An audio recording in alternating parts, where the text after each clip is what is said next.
देखिए green TV YouTube पर भी, बस सब्सक्राइब करें और बेल आइकन दबाएं। नमस्कार, आप देख रहे हैं किसान बुलेटिन। मैं हूं आपके साथ प्राची तिवारी। आइए नजर डालते हैं कृषि क्षेत्र और ग्रामीण भारत से जुड़ी आज की जरूरी हेडलाइंस पर। प्रधानमंत्री नरेंद्र मोदी लॉन्च करेंगे भारत यूरिया बैग। देश के 600 जिलों में शुरू होंगे पीएम कृषि समृद्धि केंद्र। इस राज्य सरकार ने किसानों को दी बड़ी राहत। 20% तक नमी वाले धान की एमएसपी में करेगी खरीदारी। बिहार के 7,841 गांव सूखाग्रस्त घोषित। राज्य सरकार ने किया प्रत्येक परिवार को 3500 रुपए देने का ऐलान। केंद्रीय कृषि एवं किसान कल्याण मंत्रालय की तरफ से 17 व 18 अक्टूबर को आयोजित किए जाने वाला किसान सम्मेलन काफी खास रहने वाला है। जी हां, इस सम्मेलन में जहां एक तरफ पीएम किसान सम्मान निधि की 12वीं किस्त जारी की जा सकती है, तो वहीं दूसरी ओर 600 पीएम कृषि समृद्धि केंद्रों का भी शुभारंभ किए जाने की उम्मीद की जा रही है। ये पीएम कृषि समृद्धि केंद्र देश के 600 जिलों से शुरू किए जा रहे हैं। वहीं इसी सम्मेलन में PM Narendra Modi one nation one fertiliser योजना का भी शुभारंभ करते हुए भारत यूरिया के बैग को लॉन्च करेंगे।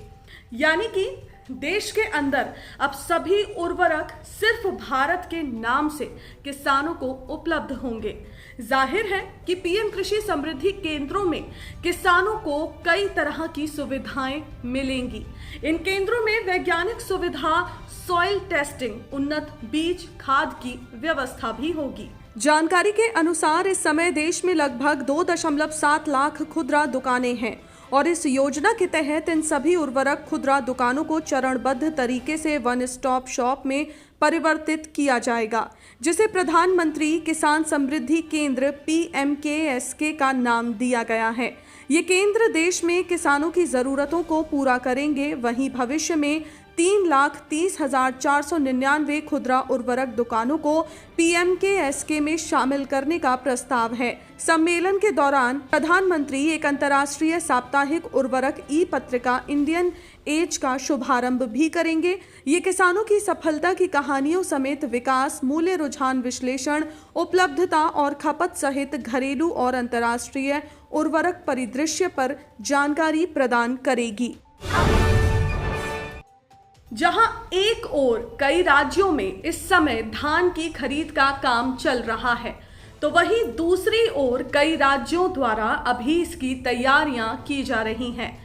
मगर धान की खेती करने वाले किसानों के सिर पर बेमौसम हुई बरसात ने एक बड़ी समस्या खड़ी कर दी है। दरअसल बीते दिनों हुई बारिश ने किसानों के खेतों में खड़ी या फिर कटी पड़ी धान की फसल को ही भिगा दिया है, जिसकी वजह से धान में नमी आ गई है। नतीजतन किसानों को फसल बेचने में कई तरह की कठिनाइयों का सामना भी करना पड़ रहा है, जिसे देखते हुए उत्तराखंड सरकार ने एक अहम फैसला लिया है। मुख्यमंत्री पुष्कर सिंह धामी ने किसानों की इस समस्या को देखते हुए राज्य में 20% तक नमी वाले धान की एमएसपी पर खरीदी करने की घोषणा की है। बीते दिनों हुई बारिश की वजह से कई राज्यों में धान की फसल खराब हुई है। इस वजह से नमी की मात्रा 30% तक पहुंच गई है, लेकिन धान खरीद के मानदंडों के अनुसार धान में अधिकतम 17% नमी ही स्वीकार है। इससे अधिक नमी की मात्रा होने पर किसानों की फसलों को बेहतर दाम नहीं मिल पाते हैं, जिसे देखते हुए उत्तराखंड सरकार ने नमी की अधिकतम मात्रा 20% निर्धारित कर दी है। मुख्यमंत्री धामी ने अधिकारियों को निर्देश दिए हैं कि किसानों को नमी पर हर संभव राहत और उनकी समय की जरूरत के अनुसार सभी पर काम किए जाने चाहिए। मानसून की बेरुखी इस बार देश में किसानों की चिंता का सबसे बड़ा कारण रही है। जहां ज्यादा बरसात से फसलों को नुकसान पहुंचा है, तो वहीं कम बारिश की वजह से कई राज्यों में सूखे जैसे हालात भी पैदा हो गए हैं, जिसकी वजह से धान की रोपाई प्रभावित हुई है। बिहार के भी कई जिलों का नाम इनमें शामिल है, जिसे देखते हुए बिहार सरकार ने गुरुवार को एक अहम फैसला लिया है, जिसके तहत मुख्यमंत्री नीतीश कुमार की अध्यक्षता में कैबिनेट ने राज्य के 7,841 गांवों को सूखाग्रस्त घोषित किया है। वहीं राज्य सरकार ने सूखाग्रस्त गांव में रहने वाले प्रत्येक परिवार को सहायता राशि के तौर पर 3,500 रुपए देने का भी ऐलान किया है। मुख्यमंत्री नीतीश कुमार की अध्यक्षता में कैबिनेट ने 11 जिलों के 96 प्रखंडों के स्थित 7,841 गांवों को सूखाग्रस्त घोषित किया है। सूखाग्रस्त घोषित इन 11 जिलों में जहानाबाद, गया, औरंगाबाद, शेखपुरा, नवादा, मुंगेर, लखीसराय, भागलपुर, बांका, जमुई और नालंदा शामिल हैं। इन सभी जिलों में से सबसे अधिक जमुई पर सूखे की मार पड़ी है, जहां धान की बुआई का रकबा सिर्फ 20% रहा है। इसके अलावा मुख्यमंत्री ने बाढ़ से खराब हुई फसल के लिए भी राहत का ऐलान किया है, जिसके तहत बाढ़ से बर्बाद हुई फसल की क्षतिपूर्ति कृषि इनपुट सब्सिडी के तौर पर किसानों को की जाएगी। इसके लिए सर्वे का काम किया जाएगा।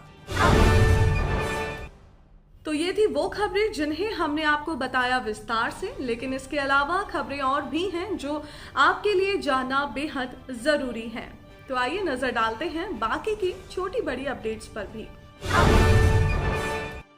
केंद्रीय विज्ञान एवं प्रौद्योगिकी राज्य मंत्री डॉक्टर जितेंद्र सिंह ने कहा है कि जम्मू कश्मीर से शुरू हुआ पर्पल रिवॉल्यूशन स्टार्टअप कई अवसरों के रास्ते खोलता है और जो लोग लेवेंडर की खेती के क्षेत्र में प्रवेश कर चुके हैं वो अब इससे अपना भाग्य बदल रहे हैं। उन्होंने कहा कि प्रधानमंत्री नरेंद्र मोदी के नेतृत्व में हाल ही के वर्षों में आजीविका की इस नई बैगनी क्रांति के अवसरों के बारे में व्यापक प्रचार और जागरूकता की आवश्यकता है।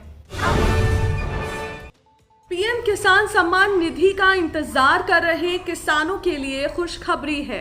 मसलन किसानों का इंतजार अब खत्म होने वाला है। इसके लिए केंद्र सरकार ने पूरी तैयारियां कर ली हैं।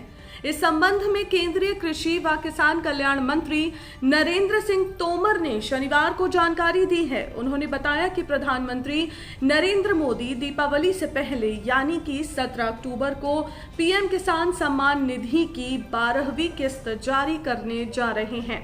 उन्होंने कहा कि 17 और 18 अक्टूबर को आयोजित किसान सम्मेलन के अवसर पर किसानों के खातों में पीएम किसान सम्मान निधि की 12वीं किस्त का पैसा भी ट्रांसफर किया जाएगा।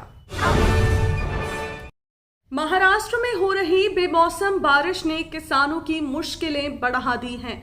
राज्य में पिछले 5 दिनों से हो रही बारिश के कारण सोयाबीन, कपास, मक्के समेत कई फसलों का बड़े पैमाने पर नुकसान हुआ है।